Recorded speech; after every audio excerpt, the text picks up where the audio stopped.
Salut les abonnés, j'espère que vous allez bien. Je continue à vous lire la Bible et aujourd'hui nous sommes à la Genèse, au chapitre 26. Isaac à Guérar. Il y eut une famine dans le pays. En plus de la première famine de l'époque d'Abraham. Et Isaac se rendit vers Abimélec, le roi des Philistins, à Guérar. L'Éternel ne lui apparut et dit: Ne descends pas en Égypte, réside dans le pays que je vais t'indiquer. Séjourne dans ce pays-ci, je serai avec toi et te bénirai, car je te donnerai toutes ces terres à toi et à ta descendance. Je tiendrai le serment que j'ai fait à ton père Abraham. Je rendrai ta descendance aussi nombreuse que les étoiles du ciel, et je donnerai toutes ces terres à ta descendance. Toutes les nations de la terre seront bénies en ta descendance.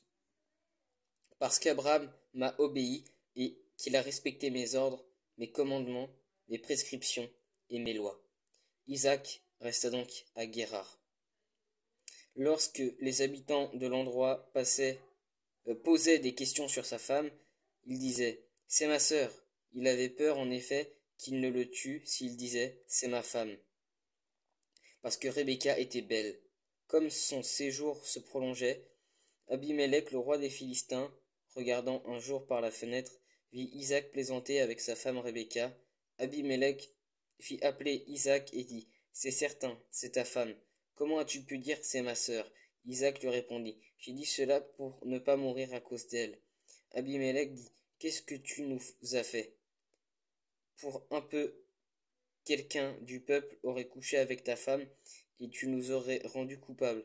Alors Abimélec fit ce décret pour tout le peuple: Celui qui touchera à cet homme ou à sa femme sera mis à mort. Isaac fit des semailles dans le pays, et il récolta le centuple cette année-là. Car l'Éternel le bénit. Cet homme devint riche, il s'enrichit de plus en plus, jusqu'à devenir très riche. Il avait des troupeaux, de petits et de gros bétail, ainsi qu'un grand nombre de serviteurs. Les Philistins furent jaloux de lui. Tous les puits qu'il avait creusés, les serviteurs de son père à l'époque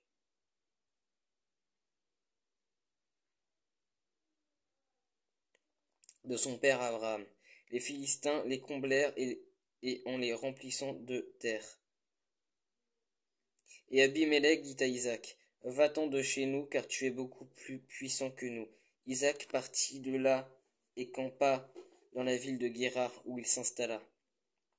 Isaac creusa de nouveau les puits qu'on avait creusés à l'époque de son père Abraham et que les Philistins avaient comblés après la mort d'Abraham. Il leur donna les noms que son père leur avait donnés. Les serviteurs d'Isaac creusèrent encore dans la vallée et y trouvèrent un puits d'eau vive. Les bergers de Guérar cherchèrent querelle aux bergers d'Isaac en disant: L'eau est à nous.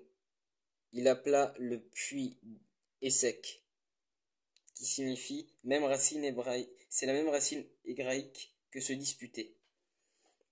En disant: L'eau est à nous.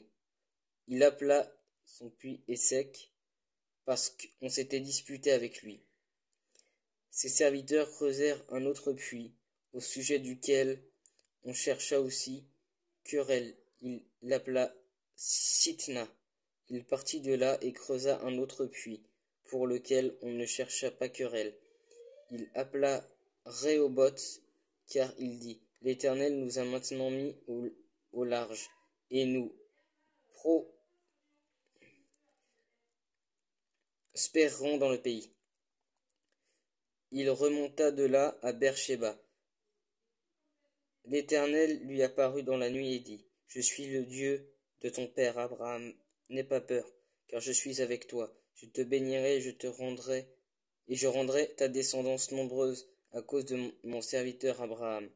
Il construisit là un autel et fit appel au nom de l'Éternel. Il dressa sa tente, et les serviteurs d'Isaac y creusèrent un puits. Abimélec vint de Guérar le trouver avec une Ahuzat, son ami, et Picol, le chef de son armée.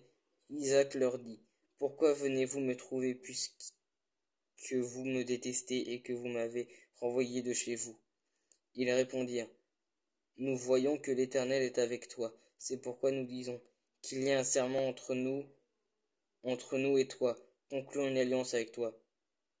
Jure que tu ne nous feras aucun mal, de même que nous ne t'avons pas maltraité, que nous t'avons fait seulement du bien et que nous t'avons laissé partir dans la paix. Maintenant tu es béni de l'Éternel. Isaac leur prépara un festin, et ils mangèrent et burent. Il se leva de bon matin et se prêtèrent mutuellement serment. Isaac les laissa partir et ils le quittèrent dans la paix. Ce jour-là, les serviteurs d'Isaac vinrent lui parler du puits qu'il creusait et lui dit, nous avons trouvé de l'eau. Il appela le puits Shiba, qui signifie même racine hébraïque que serment. C'est pourquoi on a donné à la ville le nom de Beersheba jusqu'à aujourd'hui. À l'âge de 40 ans, Ésaü prit pour femme Judith, fille de Béri le Hittite, et Basma, fille d'Élon le Hittite. Elles furent un sujet d'amertume pour le cœur d'Isaac et de Rebecca. Voilà, c'était le chapitre 26 de la Genèse, j'espère que ça vous a plu. Si vous avez des questions, comme d'habitude, n'hésitez pas à me les poser en commentaire TikTok, un peu près par ici, et soyez bénis.